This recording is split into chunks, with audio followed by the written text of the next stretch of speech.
Welcome to weekend with journalist Sai. ఒక పక్క అధికారంలో ఉన్న తెలుగుదేశం పార్టీకి పాలనాపరమైన ఇబ్బందులు, ప్రతిపక్షంలో ఉన్న వైఎస్ఆర్సీపీకి పార్టీ పరమైన ఇబ్బందులు మొదటి నుంచి చెప్తానే ఉన్నారు. రాజ్యసభ సభ్యులు కానీ, ఎమ్మెల్సీలు కానీ, అలాగే గెలిచిన ఎమ్మెల్యేలు కానీ ఖచ్చితంగా ఆ పార్టీని వదిలి వెళ్ళబోతున్నారు. వైసీపీ ఖాళీ కాబోతోంది అంటూ నిజమేనా? ప్రస్తుతం రాజ్యసభ సభ్యుల రాజీనామా కానీ, ఎమ్మెల్సీల రాజీనామా కానీ చూస్తూ ఉంటే వైసీపీలో ఒక అయోమయం మొదలైందా, లేదంటే వైసీపీకి గడ్డు కాలం 3 నెలలకే స్టార్ట్ అయిపోయిందా? ఇది జగన్మోహన్ రెడ్డి గారి వైఫల్యం అనుకోవాలా, లేదంటే 10 ఏళ్ల క్రితం జగన్కి లేదంటే జగన్ నచ్చిన నాయకులకి ఇప్పుడు ఆయన ఎందుకు నచ్చట్లేదు? అలాగే గ్రామ సభల పేరుతో గ్రామ స్వరాజ్యం తీసుకొచ్చే దిశగా పవన్ కళ్యాణ్ వేస్తున్న అడుగులు ఎంతవరకు సక్సెస్ అవుతున్నాయి? జనసేన నాయకులు లేదంటే జనసేన పార్టీలను ఒకరిద్దరు నేతలు మాట్లాడిన మాటలు మెగా కుటుంబంలో కొత్త వివాదాలు తెచ్చిపెట్టాయా? ఈ వారంలో మరికొన్ని కీలక అంశాల మీద చర్చించే ప్రయత్నం చేద్దాం వాళ్ళ వీకెండ్ విత్ జర్నలిస్ట్ స్టైల్లో. సార్, ముందుగా చూసుకుంటే జగన్మోహన్ రెడ్డి గారు అంటే చాలా క్యాలిక్యులేషన్స్ ఉంటాయి, ఆయనకి చాలా లెక్కలు ఉంటాయి. కానీ ఓడిపోయిన తర్వాత అవన్నీ తప్పినయ్యా? ఒకప్పుడు ఎంతో నమ్మకంతో రాజ్యసభ సీట్లు ఇచ్చిన నేతలే మోపిదేవి వెంకటరమణ లాంటి వాళ్ళు ఇవాళ బయటికి వెళ్ళిపోవడం, బేద మస్తాన్ రావు ఆయన కూడా రాజీనామా చేయడం, అలాగే వాళ్ళ బాటలో గొల్ల బాబురావు కూడా ఇవాళ ఢిల్లీలో కనిపించారంట. ఆయన ఎందుకు వచ్చావని అడిగితే నేను ఇప్పుడే ఏం చెప్పలేను అంటున్నారు తప్ప నేను పార్టీలో ఉంటాను అన్నట్టు. ఎలా చూడాలి ఓవరాల్గా ఇదంతా? ఉండేవాళ్ళు ఉండొచ్చు, వెళ్ళిపోయే వాళ్ళు వెళ్ళిపోవచ్చు, ఎక్కువ మంది వెళ్ళిపోవచ్చు కూడా. ఇప్పుడు జగన్కి చంద్రబాబుకు ఉన్న తేడా ఏంటంటే, చంద్రబాబు పార్టీని సంస్థాగతంగా బయటికి పోనీయకుండా చూసుకునే ప్రయత్నం చేస్తారు. వాళ్ళ దగ్గరికి మనుషులు పంపించడం, టీముని పంపించడం, కన్విన్స్ చేసే ప్రయత్నం చేయడం, ఇదంతా చేస్తారు. జగన్మోహన్ రెడ్డి అట్ట కాదు, నన్ను నమ్మినోళ్ళు ఉండండి, ఉన్నోళ్ళని నేను చూసుకుంటాను అంటాడు. ఈ రెండిట్లో తేడా. వర్క్ పరంగా చూసుకుంటే చంద్రబాబుని నమ్మి చెడ్డోళ్ళు ఉన్నారు, జగన్ని నమ్మి చెడ్డోళ్ళు లేరు. చంద్రబాబు నమ్మకపోయిన అవకాశాలు ఇచ్చిన వాళ్ళు ఉన్నారు, జగన్మోహన్ రెడ్డి నమ్మకపోతే అవకాశం ఇవ్వడం. ఇది సింపుల్ లాజిక్ అనమాట. ఇప్పుడు ఇతను మోపిదేవి వెంకటరమణకి అంటే ఏదైనా సరే మనకి ఆకలి వేస్తుంది అనుకోండి, ఏదో ఒకటి తినాలనిపిస్తుంది. ఆకలి కొంచెమే ఉందనుకోండి, నాకు ఇదే కావాలనిపిస్తుంది, ఇట్లాగంటే అయితేనే తినాలనిపిస్తుంది. ఏ పదవి లేనటువంటి వాడేమో నాకు ఏ పదవి ఇవ్వలేదని ఏడుస్తున్నాడు అక్కడ. జగన్ ఇవ్వలేదే అని. అంతేగా అన్ని పదవులు తీసుకున్న అతనేమో నాకు ఇది కాదు నాకు అది కావాలని అడుగుతున్నాడు. అంటే ఆప్షన్ అడుగుతున్నాడు. ఇప్పుడు మోపిదేవి వెంకటరమణ వరుస పెట్టి ఓడిపోతానే వస్తున్నాడు. తను గెలిచింది ఎప్పుడు? అప్పుడెప్పుడో కాంగ్రెస్ టైంలో. ఆ తర్వాత ఎప్పుడైనా గెలిచాడు ఆయన? గెలవలేదు కదా అని వదిలేయలేదు కదా జగన్. తీసుకొస్తూనే ఉన్నాడు, ఇస్తూనే ఉన్నాడు ఆపర్చునిటీస్. ఎమ్మెల్యే అన్ని ఓడిపోయినా కూడా ఎమ్మెల్సీ ఇచ్చి మంత్రిని చేశాడు, మళ్ళీ ఇచ్చేశాడు. ఇప్పుడు ఆయన ఏమంటున్నాడు, నేను చాలా బాధపడ్డాను, మనోవ్యాధి చెందాను. ఎందుకు మనోవ్యాధి చెందాను అంటే, నాకు లోకల్ పాలిటిక్స్ ఇష్టం కానీ రాజ్యసభ అక్కడేదో పైరువీలు చేసుకోవడం నాకు ఇష్టం లేదు. లోకల్ పాలిటిక్స్ చేయడానికి నువ్వు గెలిస్తే ఎవడొద్దన్నాడు నిన్ను? నువ్వు గెలవకపోవడం వల్లే కదా. ఇప్పుడు పిల్లి సుభాష్ చంద్రబోస్ వాళ్ళ అబ్బాయికి గొడవ చేశాడు, ఆయన ఇచ్చారు, ఏమైంది?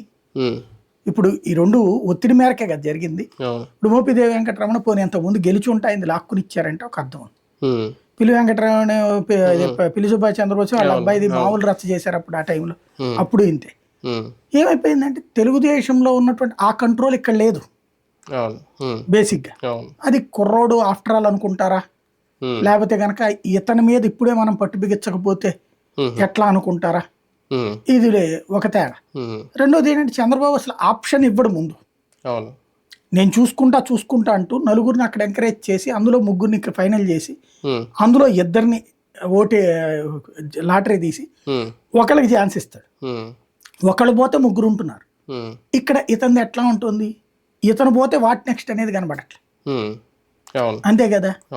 తెలంగాణ రాష్ట్ర సమితి ఏం చేసిందో ఇక్కడ ఇతను చేస్తున్న తప్పదే. కేసీఆర్ కూడా నియోజకవర్గానికి ఒకళ్ళు నమ్మాడు.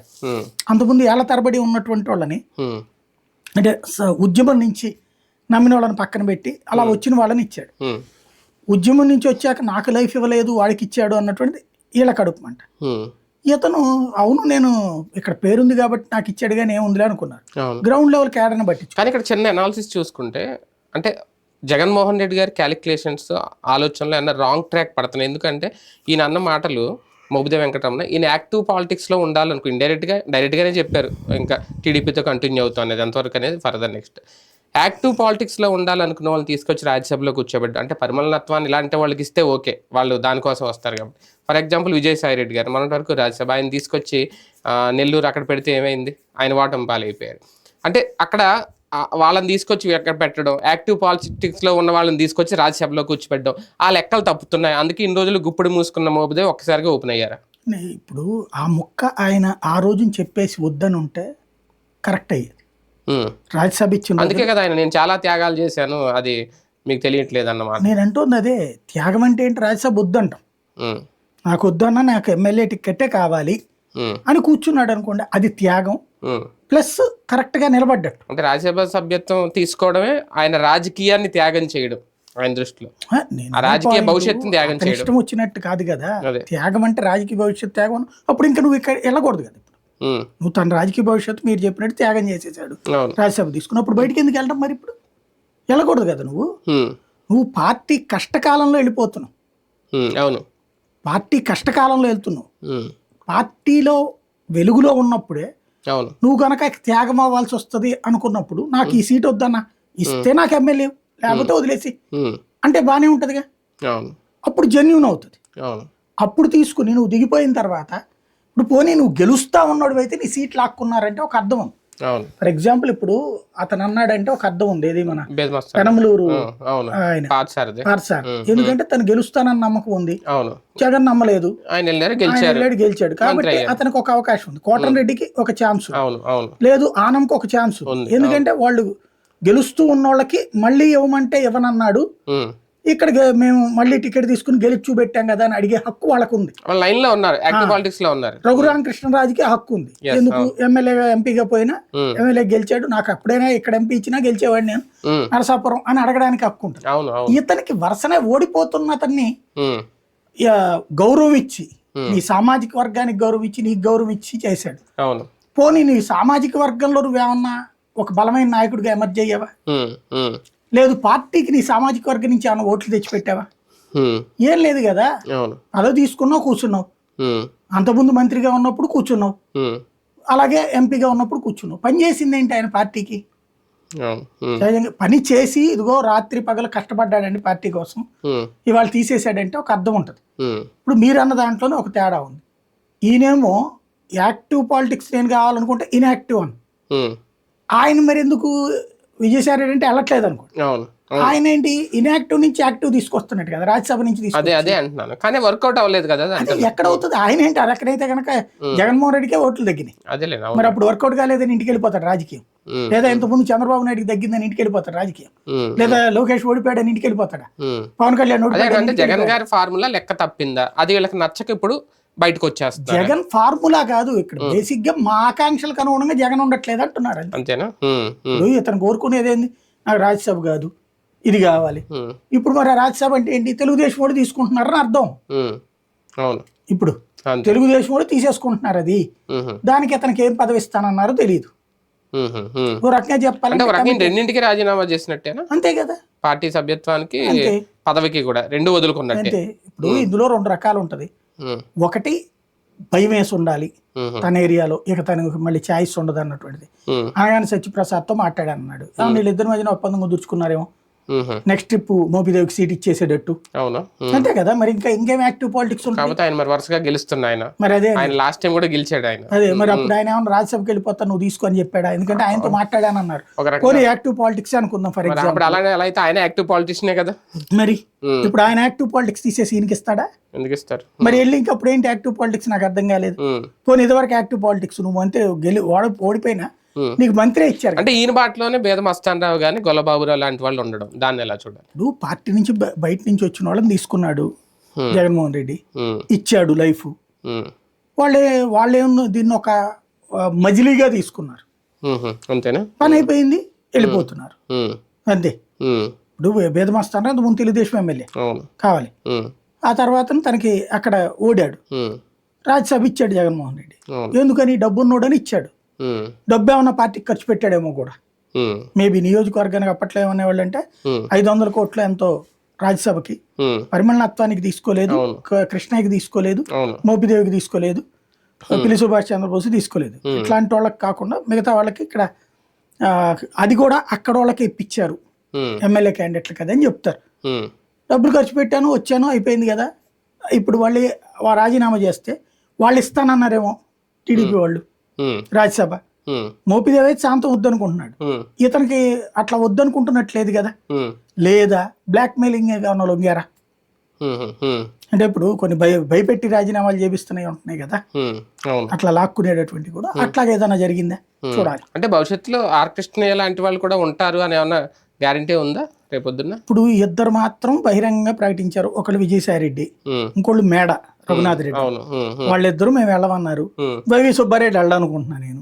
ఇలా ముగ్గురు వరకు ప్రస్తుతానికి గ్యారంటీ ఉంది. ముగ్గురు రెడ్డి సామాజిక వర్గం, మిగతా వాళ్ళు ఉంటారా ఉంటారా ఇక్కడ బీసీ సామాజిక వర్గానికి సంబంధించిన నాయకులు వీళ్ళు. అదే అనేది పిల్లి సుభాష్ చంద్రబోస్, మోపిదేవి వెంకటరమణ వీళ్ళకి బీసీ సామాజిక వర్గాలు వాళ్ళకి కూడా బీసీ కదా ఆయన కూడా, అంటే మైనార్టీ కిందకు వచ్చి బీసీ ఆ కాన్సెప్ట్ లో వచ్చేది ఇచ్చారు. బీసీల కింద మంచి అవకాశం వచ్చిందని సంతోషపడాలా, అవకాశాన్ని వాళ్ళే వదులుకుంటున్నారని బాధపడాలా, వాళ్ళు తేల్చుకోవాలి. కానీ వైఫల్యం ఇందులో జగన్మోహన్ రెడ్డి గారిది ఎంతవరకు చూడొచ్చు? ఖచ్చితంగా ఏంటంటే ఇప్పుడు తెలుగు పార్టీ వాళ్ళు ఏమంటారంటే తిట్టుకునేది ఏంటంటే అట్టగా దారి తప్పే వాళ్ళందరికి ఇచ్చామంటారు. అది అట్లా అనుకుంటే కనుక రాజకీయం చేయలేడు ఇక. అప్పుడు అది వైఫల్యం అని ఎప్పుడు అనాలంటే ఇచ్చి గెలిపించుకోలేకపోతే వైఫల్యం అంటారు. ఇచ్చి గెలిపించుకున్నాక వైఫల్యం అంటే ఇంకా అంతకు మించిన రాజకీయం అసహ్యం ఇంకోట్లే ఉండదు. మిగిలిన పార్టీలు గాడినే వైసీపీ కూడా కట్టేయాలా. ఏ పార్టీ అయినా అధికారం కోల్పోయినప్పుడు నేతలు వెళ్ళిపోవడం అనేది సహజం. కానీ ఇక్కడ నమ్మకంతో జగన్మోహన్ రెడ్డి గారి మీద ప్రేమతో అభిమానంతో వచ్చిన వాళ్ళు కూడా ఇప్పుడు వెళ్ళిపోతున్నారంటే ఇంకా రాజకీయం ఒక్కటే కనిపిస్తుంది ఇక్కడ వైసీపీలో. తెలుగుదేశం పార్టీ రాజకీయం ముందు చిత్తవుతున్నాడు ఇతను. అష్టదిగ్బంధనం చేసింది తెలుగుదేశం పార్టీ. దాని ముందు సామ దాన భేద దండోపాయాలన్నీ వాడుతోంది. దాంట్లో వైఎస్ఆర్ కాంగ్రెస్ పార్టీ వాళ్ళు కంట్రోల్ అవ్వట్లేదు. ఒకటి భయపడుతున్నారు కొంతమంది, ప్రలోభాలకు గురవుతున్నారు కొంతమంది, కమిట్ అవుతున్నారు కొంతమంది. అయితే ఎంతకాలం ఇది 2019 ముందు కూడా ఇలాగే జరిగింది కదా. భయపడ్డారు, లాక్కున్నారు, తీసుకున్నారు. 23 మంది ఎమ్మెల్యేలు వెళ్ళారు, వెళ్ళినోళ్ళు అలా జగన్ అమ్మినాబతులు తిప్పిపోయారు.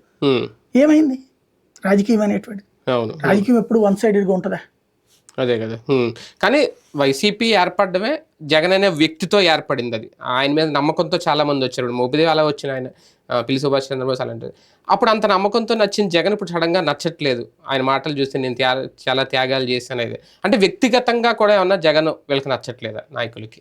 ఇప్పుడు జగన్ యాటిట్యూడ్ నచ్చదండి. ఎందుకంటే అతను CEO స్టైల్ ఆఫ్ ఫంక్షనింగ్. ఇగో 85 మంది ఎమ్మెల్యేలు నేను తీసేస్తున్నాను అన్నాడు. వాళ్ళకి అలాగని చెప్పి పింక్ స్లిప్ ఇచ్చాడు. అవును, కార్పొరేట్ కంపెనీలో పింక్ స్లిప్ అంటే వెంటనే 1.5 రోజుల్లోనే ఉంటుంది. వీళ్ళకి పింక్ స్లిప్ 3 ఏళ్ల నుంచి ఇస్తానే వచ్చాడు, వర్క్షాపులు పెట్టుకుంటా. కాబట్టి అది నచ్చలేదు వాళ్ళకి. రెండో కాన్సెప్ట్ ఏంటంటే ఇంత చేసి ఓడిపోయాడు కదా, ఓడిపోవడం నచ్చలేదు.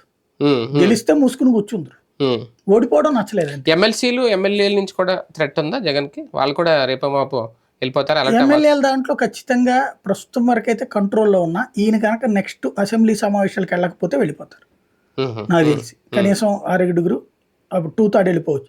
అప్పుడు జగన్ ఉన్న ఒకళ్ళ ఇద్దరు మిగులుతారేమో తెలియదు. బేసిక్ గా ఎమ్మెల్సీలు అయితే వెళ్ళిపోతారు అనుకుంటున్నా. అంటే ప్రారంభించారు, వీళ్ళు ట్రైల్ వేశారు. ఇప్పుడు కాకపోతే ఈవిడికి గనక పోతులు సునీత కనుక ఆమెకే సీట్ ఇచ్చారు అనుకోండి, అప్పుడు మిగతా వాళ్ళు కూడా రాజీనామా చేసి అట్లా రావడానికి రెడీ అవుతారు. అయితే ఎంతమంది అనేది తేలాలి. ఇప్పుడు స్థానిక సంస్థలు బొత్స సత్యనారాయణ అయితే పోడు కదా, ఇప్పుడు ఎమ్మెల్యే కోటా సీట్లు మాత్రం మళ్ళీ ఎన్నికలు జరుగుతాయి అంతే. అవును, వీళ్ళు గెలవడానికి అవకాశం ఉంది. మిగతా కోటాలది కుదరదు కదా. టీచర్స్ మొన్న 2 గెలిచారు, వాళ్ళు ఇంకా బయటకు వెళ్ళి చేసేదే ఉంటుంది. రెండోది వచ్చేటప్పటికి గ్రాడ్యుయేట్స్ వీళ్ళు ఎవరు గెలవలేదు అసలు. ఇంకేమున్నదని నామినేటెడ్ వీళ్ళ ఉంటది. ఇప్పుడు వాళ్ళని రాజీనామా చేసేస్తే నామినేటెడ్ మళ్ళీ ఇప్పుడు చేయించుకోవాలి. అదేమన్నా చేయాలి. అంటే ఎమ్మెల్యే కోటాకు సంబంధించిన ఎమ్మెల్సీలు రాజీనామా చేస్తే నిజంగా చంద్రబాబు లాంటి వాళ్ళు వాళ్ళకి మాట ఇచ్చి తీసుకుంటే ఆ పదవులు మళ్ళీ వాళ్ళకి వస్తాయి గ్యారంటీగా. నిజంగా అదే కనుక జరిగితే టీడీపీలో ఇప్పుడు చాలా మంది ఆశావాహులు ఉన్నారు, వెయిట్ చేస్తున్నారు. వాళ్ళు ఒప్పుకుంటారా? అలా ఆ హామీలు మీరు తీసుకుంటారా? అదే ఇప్పుడు జరుగుతున్నది ఏంటంటే, నేను చంద్రబాబు గారు చెప్పడం అయితే వైసీపీ నుంచి వచ్చే వాళ్ళకి నేను క్లియర్గా నా పాలసీగా చెప్పాను. వాళ్ళు అట్ట ఉండకూడదు, ఇట్ట ఉండకూడదు, వాళ్ళ క్యారెక్టర్ ఉండకూడదు, అట్లా ఉండకూడదు, ఇవన్నీ చెప్పుకొచ్చారు. వాళ్ళ క్యారెక్టర్ అసాసినేషన్ ఉండకూడదు, ఇవన్నీ చెప్పుకొచ్చారు. ఇవన్నీ వినడానికి బాగుంటాయి. ఇప్పుడు పోతులు సునీత నీళ్ళే మన బూతులు తిట్టారు ఇంతకు ముందు. ఇప్పుడు అట్లాగొచ్చింది. ఆమెకి. అట్లాగే బేదమస్తాన్ ఎలక్షన్స్ అప్పుడు ఎన్ని తిట్టింది తట్టుకొని తిట్టారు, లేదా ఇదే మోపిదేవి వెంకటరామన్ ఎన్ని తిట్టారు. ఇప్పుడు మరి వాళ్ళలో మరి అప్పుడు లేని క్యారెక్టర్ ఇప్పుడు ఎక్కడి నుంచి వచ్చింది? మన దగ్గరకు వస్తే క్యారెక్టర్ ఉన్నట్టు, మన దగ్గర లేరంటే వాళ్ళ క్యారెక్టర్ లేనట్టు. ఇది కామన్ గా జరిగే థింగ్. బేసిక్ గా ఒకటి ఏంటంటే చంద్రబాబు ఆశిస్తుంది ఒకటి, వీళ్ళు ఆశిస్తుంది ఒకటి. చంద్రబాబు ఆశిస్తుంది ఏంటంటే నువ్వు ఎమ్మెల్యే పదవా, ఎంపీ పదవా, లేకపోతే ఎమ్మెల్సీనా రాజీనామా చేసి నా దగ్గరకు వస్తే నువ్వు ఉంటే నేను ఏదో రోజు చూసుకుంటా అనేది. దానికి ఏదో రారు, ఎష్యూరెన్స్ ఇస్తే వస్తారు. ఆ ఎష్యూరెన్స్ ఇచ్చే ముందు ఇది ఒక మైండ్ గేమ్. ఎందుకంటే ముందు ప్రిపేర్ చేయడానికి కూడా ఇట్లాంటివి ఉంటాయి. ఆ టైప్లోననేది చూడాలి. ఈ రాజీనామాలతో ఎమ్మెల్యేలే కాదు, మాజీ ఎమ్మెల్యేలు, ఫైర్ బ్రాండ్లు, సీనియర్ నాయకులు వాళ్ళు కూడా డేలా పడుతున్నారా? ఈ వారంలో బాగా మెయిన్ రోజా గారు తమిళనాడు రాజకీయాల్లోకి వెళ్ళిపోతున్నారు అంటే జరిగిన ప్రచారం. అయ్యి ఇప్పుడు దాన్ని ఏమంటారు, రొడ్డ కొట్టుడు అంటారు, మధ్యలో పడేసి అన్ని వేసేసేయడు. అదే అవును, రోజా వెళ్ళిపోతుందని చెప్పి నా చిన్నప్పటి నుంచి చెప్తూనే ఉన్నారు. రోజాకి ఎవరు తీసుకుంటారా అని? తెలుగుదేశం తీసుకుంటుందా? తీసుకున్నప్పుడు వెళ్ళి ఏం చేయాలి ఆవిడ? ఇంకోటి తమిళ రాజకీయాలకి వెళ్ళేటట్టు అసలు ఆంధ్ర రాజకీయాలకి ఇప్పుడు ఎందుకు రావడం? ఏఐడిఎంకే ఎప్పుడో పిలిచినాయి ఆవిడ వెళ్ళలేదే. ఆవిడకి ఆంధ్ర రాజకీయాలు ఇష్టం, అసలు బార్డర్లో తమిళనాడు బార్డర్ కూడా కాబట్టి అది ఇష్టం. ఇంకోటి ఏంది అంటే ఆవిడ ప్రొఫైల్, అంటే ఆవిడని బయటికి పంపించడం కోసం వీళ్ళు చాలా ప్రయత్నిస్తున్నట్టున్నారు. ఆవిడది విచిత్రం ఎట్లా ఉంటుందంటే ఏం మాట్లాడట్లేదు దాన్ని బట్టి వెళ్ళిపోతుంది అంటారు. మాట్లాడింది అనుకోండి అట్టట్ట మాట్లాడుద్ది అంటారు. రెండు ఆమెను గురించి మాట్లాడుతూనే ఉంటారు. నాకున్న అవగాహన వరకైతే రోజే అక్కడికి పోదు. అందులో ఓడిపోయిన తర్వాత ఇప్పుడు ఆమెను తీసుకుని ఏం చేసుకుంటారు వీళ్ళు? లేరా వీళ్ళ దగ్గర? పైగా ఆమెకు మొదటి నుంచి పార్టీలోనే రెండు వర్గాలు, పార్టీలో సొంత పార్టీలోనే శత్రువులను పెంచుకున్నారు. ఆమె ఇంకా పార్టీలో ఎమడలేరేమో, అందుకే. తెలుగుదేశంలో లేరా? ఏ నియోజకవర్గంలో లేరు? మరి అప్పుడు వాళ్ళందరూ వెళ్ళిపోతారా? బేసిక్గా అంత సంఘర్షణలో కూడా జగన్మోహన్ రెడ్డి ఆమెకు సీట్ ఇచ్చాడు, గెలిచింది, మంత్రి అయింది. కాబట్టి స్థానికంగా ఉండేటటువంటి తగవులు ఇప్పుడు ఆ లెక్కనైతే ఈయన 85 మందికి సీట్లు ఇచ్చాడు కొత్తగా, అతను మార్చాడు. ఆ మార్చిన వాళ్ళకి కొత్త వాళ్ళకి గొడవ ఉంటుంది ఉంది కదా. దానివల్లనే ఇప్పుడు మోపిదేవికి అయిన ప్రాబ్లం. మోపిదేవి నియోజకవర్గం తనకు ఎమ్మెల్యే కావాలనుకున్నాడు, ఇవ్వలేదు, వేరే వాళ్ళకి ఇచ్చాడు. మోపిదేవికి రాజ్యసభ ఇచ్చాను కదా అన్నాడు. ఆ వ్యక్తికి ఈ వ్యక్తికి మంచి ఘర్షణే కదా. మరి ఈయన వెళ్ళాడు, ఆవిడ వెళ్ళదు. ఆవిడ వెళ్ళేటైతే ఎప్పుడో పోవాలి కదా. అంటే మిగిలిన నాయకుల నుంచి అయితే అలర్ట్ ఏం రావట్లేదు జగన్మోహన్ రెడ్డి గారు, లేదంటే వాళ్ళతో మాట్లాడి కూర్చోబెట్టే పని కూడా ఏం చేయట్లేదు జగన్ గారు. అంటే ఎవరన్నా ఇట్లాగా నేను వెళ్ళిపోదాం అనుకుంటున్నా నాకు ఈ కారణం అని చెప్తే అప్పుడు జగన్ ఏమన్నా చెప్తాడు. ఏం చెప్పకుండా అవతలకి వెళ్ళిపోయిన తర్వాత జగన్ ఏం చేయాలి? ఇప్పుడు ప్రతి ఇంటి దగ్గర కూర్చుని, లేకపోతే అందరిని కూర్చుని కాళ్ళు పట్టుకుని బాబు మీరు ఎక్కడికి వెళ్ళబాకండి అనాలి. ఎమ్మెల్సీలతో మీటింగ్లు పెట్టాడు, ఎమ్మెల్యేలతో మీటింగ్ పెట్టాడు, ఎంపీలతో మీటింగ్లు పెట్టాడు, చెప్పాడు తన వైఖరి ఏంటి. మనకి ధైర్యం ఉంది, ఇప్పుడే కంగారు పడదు, ఇది 2-3 నెలలే, ఇది ఎక్కువ కాలం నడవ. అంటే గవర్నమెంట్ ఉంటది కానీ పబ్లిక్ లో తొందరగా నెగిటివ్ వస్తుంది, మోసపోయారు వాళ్ళు పబ్లిక్. కాబట్టి మీరు ధైర్యంగా ఉండండి, భరోసాగా ఉండండి, నేను చూసుకుంటాను, లీగల్గా ఏమైనా ప్రాబ్లమ్స్ పెట్టినా ఏం చేసినా అన్నాడు. వీళ్ళు కొంతమంది ఏమో ఎందుకు అనవసరమైన లిటిగేషన్స్ అనుకుని వెళ్ళిపోతుండొచ్చు, కొంతమంది ఏమో ఇప్పుడేదో తేలుద్దామని, ఇప్పుడే తొందరగా ఏదో అవకాశం వస్తుందని ప్రలోభపడి వెళ్ళిపోవచ్చు. కొంతమంది భవిష్యత్ రాజకీయాల్లో ఇక జగన్మోహన్ రెడ్డి వర్కౌట్ కాడని వెళ్ళిపోతుండొచ్చు.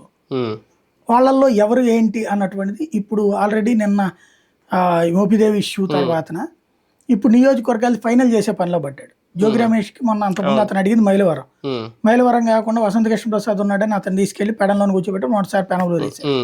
ఇప్పుడు అతను జోగి రమేష్కి ఇక్కడికి వేసేసి పెనంలూరుకి ఇంకొక ఆయన అనౌన్స్ చేసేసారు. అట్లాగే ఇక నియోజకవర్గాలు తొందరగా తేలుస్తాడు. వీళ్ళు ఒక్కోళ్ళు వెళ్ళేటప్పుడు ఒక్కొక్క పాఠం నేర్చుకుంటాడు ఆయన కూడా. సర్దుబాటు ఐపాక్ టీం పనిచేయట్లేదా వైసీపీకి? ఇంతకు ముందుగానే ఒక రిపోర్ట్లు ఇచ్చేవారు, ఎవరి పనితీరు ఎలా ఉంది అనేది. ఇప్పుడు వెళ్ళిపోయే వాళ్ళ గురించి కానీ ఉన్న వాళ్ళ గురించి ఇప్పుడు రిపోర్ట్లు తెప్పించుకోవట్లేదు జగన్. వాళ్ళతో పనే ఉందని ఇప్పుడు వాళ్ళు పనిచేసేది ఎలక్షన్స్ కి సంబంధించి. ఎలక్షన్ ఇప్పుడు ఏం లేదు కదా, మళ్ళీ ఏమన్నా టైం ఇచ్చి పిలుచుకోవాలంటే పిలుచుకోవాల్సిందే కానీ ఇప్పుడు వాళ్ళు ఎవరు పని చేస్తున్నట్టయితే లేరు. అంటే ఈయన ఎక్కువ సర్వేల మీద రిపోర్ట్ల మీద ఆధారపడతారు కదా సీఎం గా ఉన్నప్పుడు. అది ప్రతిపక్షంలో ఉన్నప్పుడు ఏమో సర్వేలు కావాలి, ఎలక్షన్స్ అప్పుడు కావాలి, ఇప్పుడు ఎందుకు ఇంకా లోకల్ సర్వేలు. ఇందులో గ్రామ సభలతో ఎంతవరకు పవన్ కళ్యాణ్ గారు విజయం సాధించారని అనుకోవాలి? మొన్న జరిగిన గ్రామ సభలు తీరు చూస్తా ఉంటే అంటే అదేమన్నా ఎలక్షన్ కాదు కదా, గ్రామ సభ అనేది సభ. అవును, అది అంతకుముందు జగన్ హయాంలో పెట్టలేదు కాబట్టి మేము పెట్టామన్నారు. దాంట్లో జరిగిపోయింది. దాంట్లో గొడవలు అయినాయి, అంతా నడిచింది. But at the same time చాలా చోట్ల అధికార పక్షం వాళ్ళు కోరుకున్నటువంటిదే జరిగింది. ఏం లేదు, శంఖంలో పోస్తే తీర్థం అన్నట్టు ముందుగా ప్రభుత్వం అనుకునేటటువంటి నిర్ణయాన్ని అక్కడ అనౌన్స్ చేయడం ఉపన్యాసం ఇచ్చి, అంత మించి ఏమన్నా ఉంటుందా? మూజువాణి ఓటు అంటారు పార్లమెంట్ లో, అసెంబ్లీలో కానీ. అంటే అర్థం ఏంటి? ఉన్న జనాభా ఎంతమంది ఉన్నారు, ఉన్న ఎమ్మెల్యేలు కానీ ఎంపీలు కానీ, దాని ప్రకారం అధికార పక్షం వాళ్ళు ఎక్కువ మంది ఉన్నారు కాబట్టి ఈ బిల్లు ఆమోదం పొందినట్టే అని. గ్రామ సభలు కూడా అంతే జరిగింది. ఎట్లుండాలా? ఇదిగో ఈ రోడ్డు వేద్దాం అనుకుంటున్నాం అయ్యా అంటే, గ్రామ సభ అంటే ఒరిజినల్ రాజ్యాంగ స్ఫూర్తి ఏంటంటే ఇట్టగా ఇది రాసుకొచ్చేసి చదవడం కాదు. లేకపోతే కనుక సభ పెట్టామని చెప్పి స్వీట్లు, నూనె, హాట్లు, టీలు రాసుకునే సభ కాదు. గ్రామ సభ కాన్సెప్ట్ ఏంటంటే, అయ్యా మన దగ్గర 40 కోట్లు ఉంది, ఈ 40 కోట్లలో సుబ్బారావు గారి ఏరియాలో ఒక రోడ్డు అడుగుతున్నారు, సిమెంట్ రోడ్డు. ఆ రోడ్డుకి వచ్చేటప్పటికి 10 కోట్ల రూపాయలు అవుతుంది. అదే తార్ రోడ్డు అయితే 7 కోట్ల రూపాయలు అవుతుంది.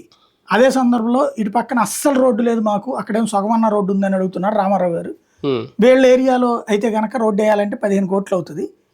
మీలో సుబ్బారావు గారి ఏరియాకి రోడ్డు వేయాలనే వాళ్ళు ఎంతమంది చేతులు ఎత్తండి. అదే సందర్భంలో రామారావు గారి ఏరియాలో రోడ్డు వేయమనే వాళ్ళు ఎంతమంది చేతులు ఎత్తండి. ఇలాగ తీస్తే అది గ్రామ సభ అంటే. అంతేగాని మీటింగ్ పెట్టి ఉపన్యాసం ఇచ్చేసి నేను అంతా చేశాను అనేది కాదు. 40 కోట్ల రూపాయల నిధులు వచ్చినాయి, దీంతో ఈ రోడ్డు ఎత్తనా ఆ రోడ్డు ఎత్తనా అని చెప్పడం కాదు. నా దగ్గర 4 ఆప్షన్స్ ఉన్నాయి, ఈ 4 ఏది ఎక్కువ అడుగుతారు. ఇప్పుడు మన దగ్గర ఉంది ఇక్కడ 500 మంది. 500 మందిలో సుబ్బారావు గారి డొంకకి ఎంతమంది ఓకే చేస్తారు? వాళ్ళు చేతులు ఎత్తిన వాళ్ళు 150 మంది ఉన్నారు. రామారావు గారి డొంకకి 180 మంది ఉన్నారు. ఇట్లా లెక్కేసుకుని ఇదిగో మెజారిటీ ప్రజల కోరిక మేరకు చూస్తే ఇది వేద్దాం అనుకుంటున్నాం. ఇప్పుడు రెండోది గ్రౌండ్ లెవెల్ అవసరం చూస్తే ఎట్లుంది, లేదు కొంత అస్సలు రోడ్ లేదా వాళ్ళకి వేద్దాం, ముందు ఆలోచించండి అని కన్విన్స్ చేయొచ్చు. ఆ విధంగా అది గ్రామ స్వరాజ్య స్ఫూర్తి అనేది.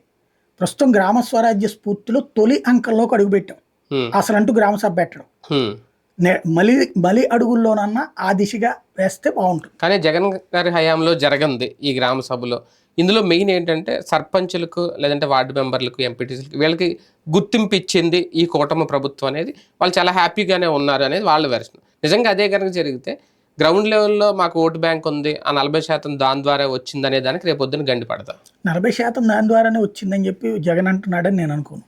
సంక్షేమ పథకాల ద్వారా వచ్చింది అనుకుంటున్నాడు. గ్రౌండ్ లెవెల్ ఇంకా మా బలం అలాగే ఉంది, ఇట్లా ఉంటదని కాదు కదా. అతను అనుకునేది తను ఇచ్చిన సంక్షేమ పథకాలకు ఓట్లు పడ్డాయి అనుకుంటాడు, లేదా పార్టీగా తనను నమ్మారు అనుకుంటాడు. గ్రామ సభల గురించినో పంచాయతీల గురించి ఇట్లా ఒక పర్పస్ అని ఆలోచించాడు అతను బేసిక్ గా. ఒకటి సర్పంచ్లు అంటారు, ఇప్పటికే ఆల్రెడీ చాలా మంది అవతలకి చేరిపోయి ఉన్నారు మన ఎలక్షన్స్ అప్పుడు. చాలా ఏరియాలో గ్రామీణ ప్రాంతాల్లో తెలుగుదేశం కూడా మద్దతు బట్టిన అటు గెలిచింది బేసిక్. ఇక్కడ జగన్ దగ్గర అయితే అవ్వదనేసి వాళ్ళ ఉద్దేశం అంతే. ఇప్పుడు రాజకీయం చెయ్యాలా, ప్రజాసేవ చేయాలి, రెండే. జగన్ ప్రజాసేవ చేశాడు, చంద్రబాబు రాజకీయం చేస్తున్నాడు. సింపుల్ లాజిక్ అక్కడ అంతే. కాబట్టి జగన్ అనేటువంటి వాడు నచ్చకపోవచ్చు. రాజకీయ పార్టీ నాయకుడికి రాజకీయంగా చేయాలనిపిస్తుంది.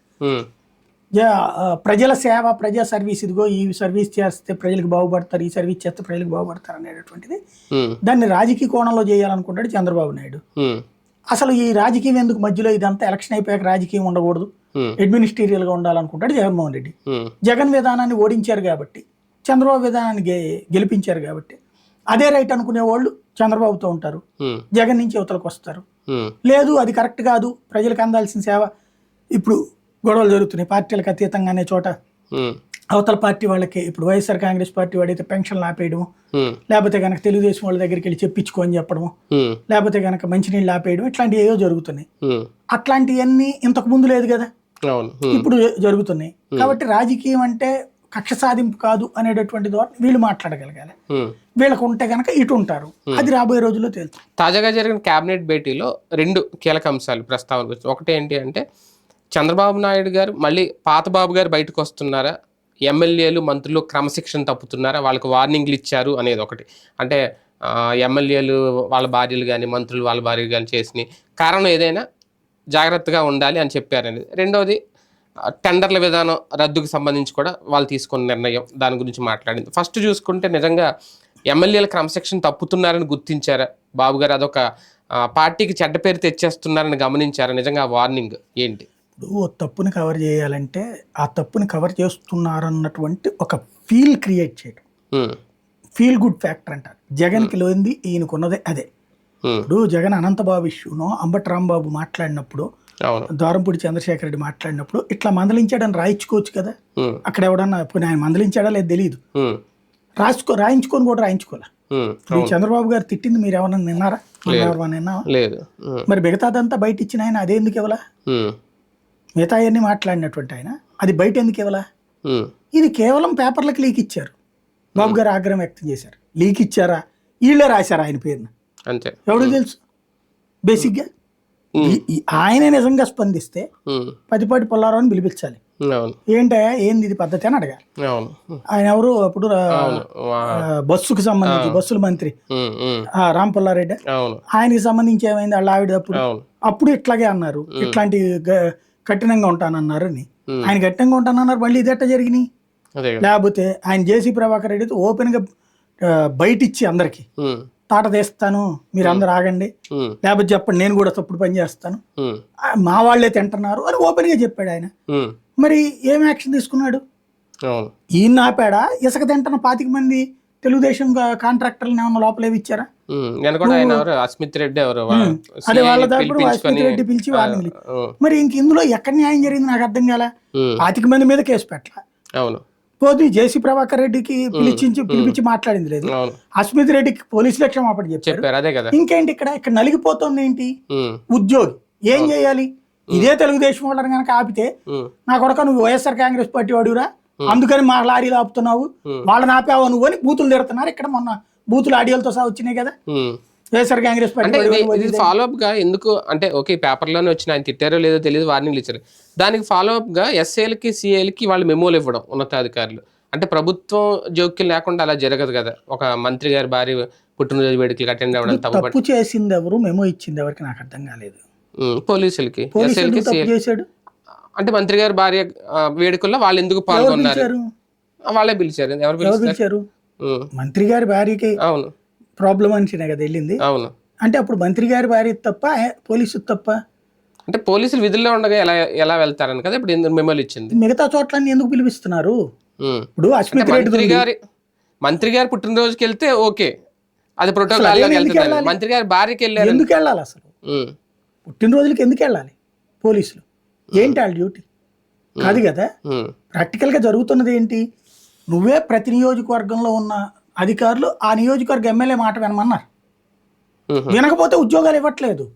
వాళ్ళు చెప్పిన వాళ్ళకే పోస్టింగ్ వేశారు. అక్కడ వాళ్ళు చెప్పిన వాళ్ళకి పోస్టింగ్ వేసాక వాళ్ళు విధేయత కాకుండా ఇంకెట్టుంటారు?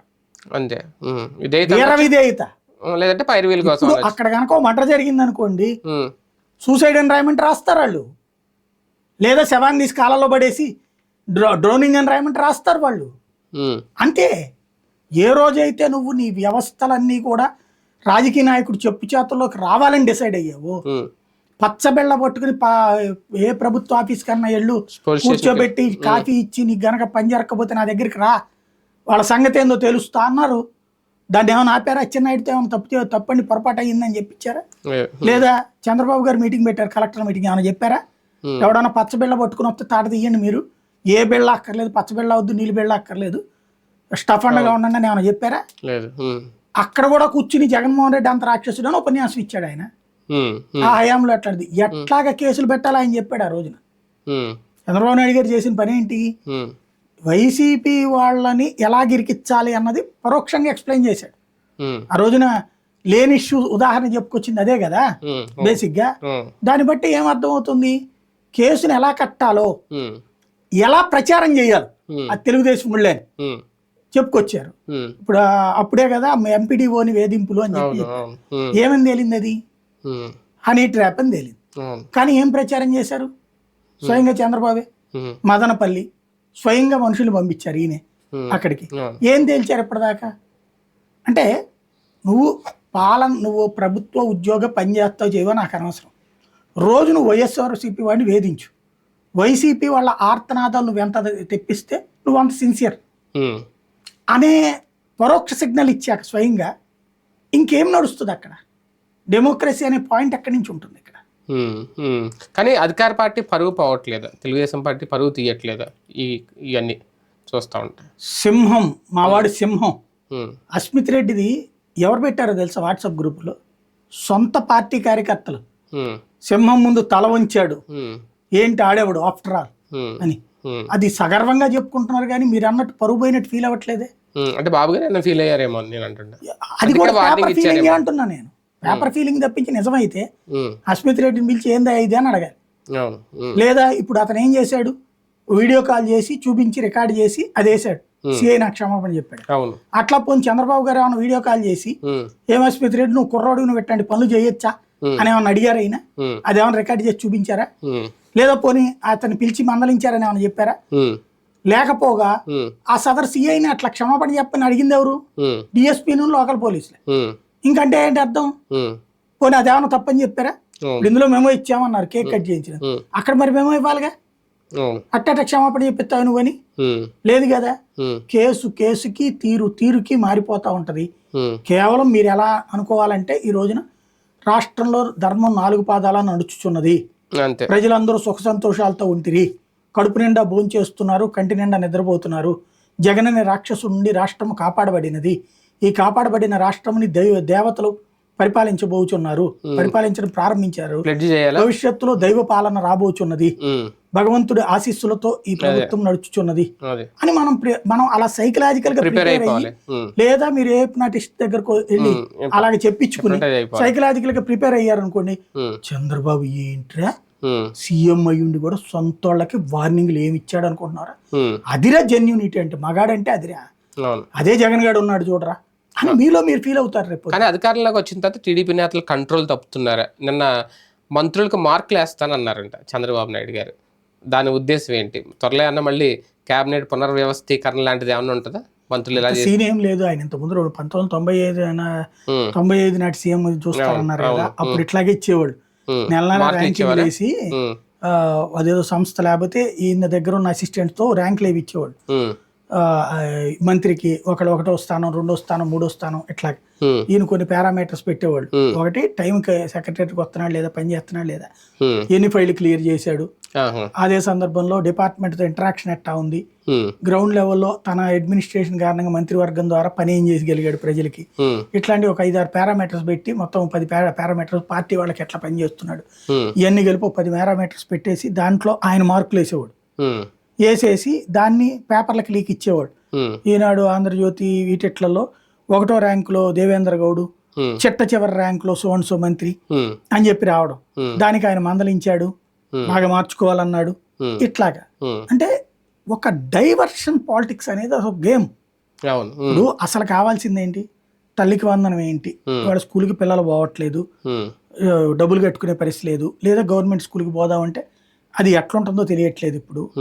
లేదు అంటే కనుక నెల 1500 అన్నది ఆగిపోయింది. లేదంటే కనుక ఏడాదికి 15,000 రూపాయలు ఫిక్స్డ్గా చేతికి వస్తున్నటువంటి దానికి బదులు వీళ్ళు 18,000 ఇస్తానని నెలకి 1500 అదేదో వస్తాను ఆశ పెట్టుకున్నారు, కనబడట్లేదు. ఇట్లాంటివన్నీ చర్చ రాకుండా ఉండాలంటే ఇది జరగాలి. అంటే చిన్న దెబ్బ మీద పెద్ద దెబ్బ కొడితే మొదటి దెబ్బ మర్చిపోతాం. అది ఇప్పుడు జరుగుతుంది. జగన్మోహన్ రెడ్డి గారి విధానాలను పూర్తిగా రద్దు చేయబోతోందా? నేను కేబినెట్ లో తీసుకున్న నిర్ణయాలు మళ్ళీ పాత విధానంలోనే టెండర్ల ప్రక్రియ తీసుకురాబోతున్నాం అని చెప్పడం. ఖచ్చితంగా ప్రభుత్వాలు మారినప్పుడు తమ ముద్ర వేసుకోవాలనుకుంటారు. జగన్మోహన్ రెడ్డి అన్న క్యాంటీన్లు తీసేసి తన ముద్ర వేసుకున్నాడు. అదే సమయంలో జగన్మోహన్ రెడ్డి ఫార్ములాకి సంబంధించిన వాలంటీర్లను తీసేసి ఈయన ముద్ర వేసుకుంటున్నారు. అలాగే పాత విధానాల్లో కంటే జగన్ తీసుకొచ్చినటువంటి విధానాలని ప్రజలు తిరస్కరించారని చంద్రబాబు గారు భావిస్తున్నారు. పాత విధానాలే కావాలనుకున్నారు, సెక్రటేరియట్లు వద్దనుకున్నారు, వాలంటీర్లు వద్దనుకున్నారు, అట్లాగే రిజిస్ట్రేషన్లు మన ఏరియాలో సచివాలయాల దగ్గర వద్దనుకున్నారు, అట్లాగే పీపీపీ కింద రోడ్లు కావాలనుకున్నారు. ఇట్లాంటివన్నీ అంటే ఈయన తెచ్చే ప్రతి సంస్కరణ కూడా జగన్ చేసిన పనికి ప్రతిదీ కూడా రివర్స్ పని. రివర్స్ టెండరింగ్ విధానం తీసేసేయడం, ఇవన్నీ కూడా జగన్ ఫార్ములాని కంప్లీట్ గా ప్రజలు తిరస్కరించారు, ఇంత దారుణంగా ఓడగొట్టారు. కాబట్టి ఆ ఫార్ములా ఏం కాదు, నా టైంలో ఉన్న ఫార్ములాలు కరెక్ట్ అని ప్రజలు భావిస్తున్నారు, కాబట్టి అదే కొనసాగిద్దాం అంటున్నారు. అంటే రివర్స్ టెండరింగ్ తీసేయడం ద్వారా మళ్ళీ ఇబ్బందులు ఏం రావా? అంటే మెయిన్ పోలవరం ప్రాజెక్ట్ వాడి పనే నడుస్తుంది, దానికి పోలవరానికి అదే రివర్స్ టెండరింగ్ ఏం చట్టం కాదు. అంటే దాని వల్ల ఎన్ని కోట్లో కానీ మళ్ళీ కలిసి వచ్చింది అప్పుడు జగన్మోహన్ ఏమి లేదు. సరిగ్గా చెప్పాలంటే ఒకే టెండర్ 2 సార్లు వేయడం సింపుల్ లాజిక్ ఏంటంటే, ఇప్పుడు ఒక కాంట్రాక్ట్ కాంట్రాక్ట్ ఈజీగా అర్థం అవ్వాలంటే ఒకడు ₹1,00,00,000 వేసాడు, ₹1,00,00,000 వేస్తాం, ఇంకోటేమో ₹1,20,00,000 వేసాడు, ఇంకోటి ₹1,20,00,000 వేసాడు, కోటికి కాంట్రాక్ట్ కన్ఫర్మ్ అయింది. మిగతా వాళ్ళు కూడా కోటికి అంటే ఓ 99కి వేద్దాం అనుకుని ఉంటారు కానీ ఉమ్, ఏమో వాళ్ళు అంత రేట్ కదా అని ఓ రూపాయి ఎక్కువ వేసి ఉంటారు. రూపాయి ఎక్కువ వేయడం వల్ల పోయింది. అవును. ఇంతకంటే తక్కువ చేయగలను అన్న నమ్మకం అతనికి ఉంది. ఉమ్, కాబట్టి ఇప్పుడు టెండర్లు అయిపోయిన తర్వాత అతని చేతిలో ఏం లేదు. అవును. ఇప్పుడు ఏం చేశాడు, ఒక ఫస్ట్ ఫేజ్ లో టెండర్ పిలిచేశాక ఉమ్, అది కన్ఫర్మ్ అయిపోయాక సెకండ్ ఫేజ్ లో ఏం చేస్తున్నాడు, ఉమ్, ఇది కాదు ఇదిగో ఈడు ఈ ఫైనల్ ఈ టెండర్లలో నాకు ₹1,00,00,000కే చేస్తానన్నాడు, ఉమ్, నువ్వు ఎంతకంటే తక్కువకి చేస్తావా, ఎస్ నేను 99కే చేస్తానండి. ఉమ్. అప్పుడు ఈ కాంట్రాక్ట్ పొందినోడు కూడా నేను 97కే చేస్తాను ఇతనికి ఇస్తానండి. ఈ టెండర్లో మద్యం పాలసీ మీద క్లారిటీ వచ్చిందా నిన్న? మద్యం పాలసీ అంటే మళ్ళీ పాత టెండర్లు పాత విధానాలు కొనసాగిస్తానంటే మద్యానికి సంబంధించి కూడా రేపు పొద్దున్న టెండర్లకు పిలవబోతున్నారు అని సంకేతం వచ్చింది. దానికి దీనికి అసలు సంబంధం లేదు. మద్యం అనేది పాలసీ విధాన నిర్ణయం. ఉమ్. ఈ పాలసీ అంటే ఇది టెండర్లు తీసేశారు కదా, మన జగన్ గారి హయాంలో ప్రభుత్వం నిర్ణయించింది మొత్తం షాప్స్ అన్ని. ఇప్పుడు మళ్ళీ పాత విధానాలు తీసుకొస్తామంటే ఇంతకుముందు మళ్ళీ టెండర్లు పిలిచి అది ప్రభుత్వ విధానం అంటుంది. అది మద్యం విధానం వేరు, ఈ టెండరింగ్ విధానం వేరు. ఉమ్, ఉమ్, ఇది మిగతా పనులకు సంబంధించింది. ఉమ్, ఉమ్. అది మద్యం అనేది ఒక పాలసీ తీసుకుంటారు. ఆ పాలసీ అక్టోబర్లో అనౌన్స్ చేస్తా ఉన్నారు కదా, అవునవును, దాని గురించి ఏమి దానికి దీనికి సంబంధం లేదు. అంటే మొత్తం విధానాలు మార్చేయాలి అనే లక్ష్యం జగన్ మార్కు కోసమేనా, లేదంటే ఈ సచివాలయాలు లేదంటే గ్రామ వాలంటీర్ వ్యవస్థను తీసేయడానికి కూడా పక్కాగా ఉన్నారా? వాలంటీర్ వ్యవస్థను అయితే 90% తీసేస్తారని అనుకుంటున్నాను. ఎందుకంటే 3 నెలలు వరుసగా ఉమ్, వాళ్ళకి జీతాలు కూడా ఇవ్వలేదు. అవును. లేదా కొత్త వాలంటీర్లు ఏమైనా పెట్టుకుంటారా, అదే వ్యవస్థను తీసేస్తారా లేదంటే అది మారుస్తారా అనేది అది తేలాలి. ఉమ్, నెంబర్ 1. రెండోది సచివాలయాల వ్యవస్థ, ఉమ్, అది ఆల్రెడీ డిస్మాంటిల్ అయిపోయింది. అవును. దాన్ని తీసుకెళ్లి ఆల్రెడీ వేరే వేరే డిపార్ట్మెంట్లకు పంపిస్తున్నారు. ఉమ్, రెండో పక్కన వచ్చేటప్పటికి ఈ గ్రౌండ్ లెవెల్ వర్క్ మారిపోయింది. ఉమ్, ఉమ్, కాబట్టి అక్కడేం ఉండకపోవచ్చు దాంట్లో. ఉమ్, ఉమ్. కానీ ఒకసారి కేంద్రం విషయంలో, పోలవరం విషయంలో కానీ రాష్ట్రానికి సంబంధించి కేంద్రం ఇస్తున్న వరాలు ఏంటి ఈ వారంలో? బేసిక్గా ఒకటి, రాష్ట్రంలో జరుగుతున్న పనుల్లో 100కి 80% కేంద్ర ప్రభుత్వం వల్లనే సాగుతున్నాయి. ఉమ్, రాష్ట్ర ప్రభుత్వాలు 20% కూడా చేయలేకపోతున్నాయి. అవును. వాళ్ళకి చెప్పుకోవడం చేత కాదు, ఉమ్, వీళ్ళకి వాళ్ళ పేరు చెప్పడం చేత కాదు. సింపుల్ లాజిక్ అనమాట. పోలవరం మొత్తం 10 పైసలతో సహా, మళ్ళీ నేను చంద్రబాబు గారు చెప్తున్నారు నేను 77% పూర్తి చేస్తాను. 77% పూర్తి చేస్తే ఇప్పుడు 12 లక్షలు ఎందుకు రావాలి? ఉమ్, అప్పుడు 3 లక్షలే రావాలి కదా, అవును. 33,000కు ఫిక్స్ అయినప్పుడు. అవును. మరి అట్ట ఉంటుంది. ఇంకోటి, కేంద్రం లేట్ చేస్తే కేంద్రం ఇవ్వకపోతే నేను ఖర్చు పెట్టాను. ఇప్పుడు ఏం ఖర్చు పెట్టాడు రాష్ట్రం తరపున? ఉమ్, రాష్ట్రం తరపున ముందు ఖర్చు పెడతాం. ఇదేంటంటే సింపుల్ లాజిక్ ఏంటంటే, పని మనం చేయిస్తాం, ఉమ్, కాంట్రాక్ట్ మనం చేపిస్తాం, ఉమ్, మేస్త్రి అనమాట మనం. ఉమ్, పని అయిపోగానే డబ్బులు ఇస్తారు. బ్యాంక్ కోడ్ గనక మనం ఒక హౌసింగ్ లోన్ తీసుకున్నాం అనుకోండి, ఇల్లు ఉమ్. ఏం చేస్తాడు, పునాదులకి ఎంత, ఆ పైన ఎంత, అట్లా ఇస్తాడు. ఇది కూడా సేమ్. కానీ గతానికి ఇప్పటికి జగన్మోహన్ రెడ్డి గారికి చంద్రబాబు గారికి ఉన్న వ్యత్యాసం చూస్తే, ఎన్డీఏ గవర్నమెంట్ లో ఉన్నారు కాబట్టి, బాబు గారు సీఎం గా ఉన్నారు కాబట్టి ప్రత్యేకంగా ఆంధ్రాన్ని చూస్తోందా కేంద్రం? ఇప్పుడు ఇది నాకు తెలిసి మనమే ఇంత ముందు కూడా చర్చించుకున్నాం. పోలవరం డిపిఆర్ అనేటువంటిది ఉమ్, జగన్ హయాంలోనే ఓకే అయింది. ఉమ్, ఈవెన్ జలమండలి ఓకే కూడా చేసేసింది. ఉమ్, ఆర్థిక శాఖ కూడా ఓకే చేసింది. క్యాబినెట్ అప్రూవల్ ఒక్కటే ఆగింది ఆ టైంలో, ఉహు, ఎందుకంటే అప్పటికి ఎలక్షన్స్ వచ్చేసింది కాబట్టి. ఉమ్, దాన్ని ఇప్పుడు కల్పించారు. ఇప్పుడు ఇది కనుక 55,000 కోట్లకి తీసుకెళ్ళి ఉంటే చంద్రబాబు గారి ముద్ర, ఉమ్, ఉమ్, ఆయన మంత్రివర్గంలో ఉన్నారు కాబట్టి, కేంద్రంలో ఉన్నారు కాబట్టి అన్న. ఉమ్, పాతది అప్పుడు జగన్ చెప్పినటువంటిదే కన్ఫర్మ్ అయితే, జగన్ మోడీ దగ్గరికి వెళ్ళి వచ్చినప్పుడు చెప్పింది. అప్పుడు ఉమ్, ఆ తర్వాత దశల వారికి ఇదిగో ఈ దశ అయిపోయింది, ఆ దశ అయిపోయింది అని విన్నాం, చూసాం మన పత్రికల్లో. ఉమ్, ఇప్పుడు ఇవాళ అయ్యిందేంటి, సేమే ఇంకో 300 కోట్లు తగ్గించి మరి ఇస్తున్నారు ఉమ్, ఉమ్, అక్కడ. ఉమ్, కాబట్టి అక్కడ దీంట్లో చంద్రబాబు గారి ముద్ర ఏం లేదు. ఉమ్, ప్రతి రూపాయి మోడీ సర్కార్ ఖర్చు పెడతానంది. ఉమ్. జగన్ ఉన్నప్పుడు పెట్టారు, ఇప్పుడు పెడుతున్నారు. అంటే 2 రోజుల నుంచి బాబు సాధించారు అనేది మీరు చూసే ఉంటారు, టీడీపీ సోషల్ మీడియాలో బాగా వస్తుంది. ఈ నెల కేంద్రంతో మాట్లాడిన తర్వాత రోడ్లు శాంక్షన్ అయినాయి, ఈ నెల మాట్లాడిన తర్వాతే రాజధానికి సంబంధించి నిధులు కూడా విడుదల చేస్తున్నారు, పోలవరం కూడా పూర్తి చేసేస్తారు. నేను కూడా 2025 27 అది చెప్పేశారు, ఇంకా మేము చేసి ఇచ్చేస్తాం అనేది. అంటే స్పెషల్ ఇక్కడ ప్రత్యేక చూపు కేంద్రానికి ఆంధ్ర మీద ఉందా అంటున్నాను. అది సంతోషమే కదా, ఆ ముక్కనన్నా ఫీల్ అవ్వమనండి. ప్రత్యేక చూపు ఎప్పుడు ఉంది ఆంధ్ర మీద, ఎప్పుడు. బాబు గారి వల్ల అది ఇంకా పెరిగింది అంటే నేనంటూ జగన్ గారి దగ్గర లేని ఇప్పుడన్నా ఫీల్ అవుతున్నారు కదా, ఇదే మొక్క చివరి రోజు దాకా ఉండని ఏంటంట. ఇదివరకు కూడా ఇట్లాగే ఇచ్చారు 4 ఏళ్ళు, ఇచ్చాక తీసేసిన రోజున ఎట్లా అన్నారు. అప్పుడు పోలవరానికి ఇప్పుడు ఏమని చెప్తున్నారు, అప్పట్లోనే 12,000 కోట్ల రూపాయలు ఖర్చు పెట్టిందని చెప్తున్నారు. మరి అప్పుడు 5 పైసలు కూడా ఇవ్వలేదు పోలవరానికి అని ఎవరు చెప్పారు? మనం చెప్పాం, ఆయన చెప్పారా? ఆ రోజున 5 పైసలు కూడా ఇవ్వలేదు, రాష్ట్రం డబ్బులు ఖర్చు పెట్టాం, ఒక్క పైసా ఇవ్వలేదు అని అన్నారు లేదా? మరి ఇప్పుడు ఇస్తున్నారు అంటున్నారు. ఇప్పుడు లెక్క పాతది కూడా ఇచ్చారంటున్నారు. ఏ రోజు ఆ రోజే లెక్కగా ఉంది. ప్రాక్టికల్ గా ఏంటంటే, రోడ్లు హైవేస్ నువ్వేం అడిగితే అది అమరావతికి ఆ రోజునే ఇస్తానంది మోడీ సర్కార్. ఇస్తానంటే వీళ్ళు డిపిఆర్ ఇవ్వాల. ఎందుకు ఇవ్వలేదని నేను ఇంతకుముందే చెప్పినట్టు రింగ్ రోడ్డు కాన్సెప్ట్ అనమాట. రింగ్ రోడ్డు పక్కకి ఊరంతా వచ్చేస్తుంది, ఆ 29 గ్రామాల వాళ్ళు సక్సెస్ కాదన్నటువంటి ఉద్దేశం. ఈ ట్రిప్ అట్లా కాకుండా తొందర క్లియర్ చేద్దాం అనుకుంటున్నారు. కేంద్రం అప్పుడు వేసేసినాయే కదా ఫ్లైఓవర్లు, వీళ్ళు ఏం కట్టించారని. బెంజ్ సర్కిల్ ఫ్లైఓవర్ అటు ఇటు, తర్వాత మచిలీపట్నం హైవే ఇవన్నీ వేసినాయి కేంద్రం కదా. ఇప్పుడు కూడా కేంద్రం బోర్డు వేస్తుంది. తిరుపతి దగ్గర రోడ్డు పడుతుందా, ఇటు పక్కన మన నాగార్జున యూనివర్సిటీ దగ్గర రోడ్డు అప్పుడు వేసిందే కదా, అది పూర్తవుతుందా ఫ్లైఓవర్ అవన్నీ. కాబట్టి జరుగుతున్నవన్నీ కేంద్రం చేస్తూనే ఉంది. వాళ్ళకి చెప్పుకోవడం చేతక చెప్పిన వార్తలు రాయరు. అదే సందర్భంలో ఇంతకుముందు వైసీపీ వాళ్ళు మేం చేయించామన్నారు, అది ఇప్పుడు తెలుగుదేశం వాళ్ళు మేం చేపిస్తున్నాం అని చెప్తున్నారు అంతే. ఈ వారంలో మరో హాట్ టాపిక్ అల్లు అర్జున్ వివాదం. ఒక రకంగా జనసేన నేతలు అనవసరంగా ఇరుక్కుంటున్నారా, లేదంటే అల్లు అర్జున్ని అనవసరంగా కెలుకుతున్నారా? దానికి ఇప్పుడు మెగా కుటుంబం సమాధానం చెప్పుకోవాల్సిన పరిస్థితి ఏమైనా వచ్చిందా? వాళ్ళు సమాధానం ఏం చెప్పరు. చెప్పేటట్టయితే మొదటి దశలోనే ఆపేయాలి. పైకి లేపాలన్నా దించాలన్నా వాళ్ళకి తెలుసు, తెలియనంత అమాయకులేం కాదు. కానీ ఎందుకు సైలెంట్గా ఉన్నారో వాళ్ళు ఆలోచించుకోవాలి. బేసిక్గా అయితే వాళ్ళ సోషల్ మీడియానే ట్రోల్ చేస్తుంది. వాళ్ళ సోషల్ మీడియా ఆగిపోంటారంటే ఆగిపోతారు, ముందుకు వెళ్ళమంటే ముందుకు వెళ్తారు. ఇప్పుడు ఇంతకుముందు చంద్రబాబు నాయుడు గురించి నెగిటివ్గా బాగా చేసేవాళ్ళు. ఆగిపోంటారా మీరు అందరు జగన్ మీదనే పడండి అంటే ఆగిపోలేదా? పైనుంచి ఒక మాట అంటే దాన్ని శిరసానమామి అని నమస్కరించి అమలు చేసేటటువంటి పూర్తి విధేయత కలిగిన కార్యకర్తలు ఒక జనసేనకు సొంతం. తెలుగుదేశంలో కూడా అంత ఉండరు. తెలుగుదేశంలో కూడా కొంచెం అసంతృప్తి నిర్లిప్తి ఉంటుంది, కానీ ఇక్కడ అట్టగే ఉండదు. ఉంటే వెంటనే తీసేతలు పడేస్తారు. ఆ స్థాయిలో ఉంది. అట్లాంటప్పుడు ఇంకేంటి ప్రాబ్లం? ఎందుకు చేయలేదు, ఇప్పుడు ఎందుకు చేస్తామంటే ఎవరిని ద్వేషించినా, ఇంతకుముందు జగన్ ద్వేషించినా ఎవరిని ద్వేషించినా పవన్ కళ్యాణ్ గారి మీద అభిమానంతోనే వాళ్ళ నాయకులు కానీ అభిమానులు కానీ చేస్తారు. ఇక్కడ అల్లు అర్జున్ అదే కుటుంబానికి సంబంధించిన వ్యక్తి, ఈయన మీద ఎంత ద్వేషం వెళ్ళగక్కడం, అది కూడా సొంత పార్టీ ఎమ్మెల్యే. అది పాపం అతన్ని ఎవరు అడిగారు సమాధానం చెప్పాడంతే. బేసిక్గా ఏంటంటే జనసేనలో ఉన్న ప్రతి ఎమ్మెల్యే క్యాండిడేట్ కూడా ఫస్ట్ ప్రజాప్రతినిధి కంటే కూడా పార్టీ అభిమాని కంటే కూడా పవన్ కళ్యాణ్ అభిమాని, చిరంజీవి అభిమాని. అవును.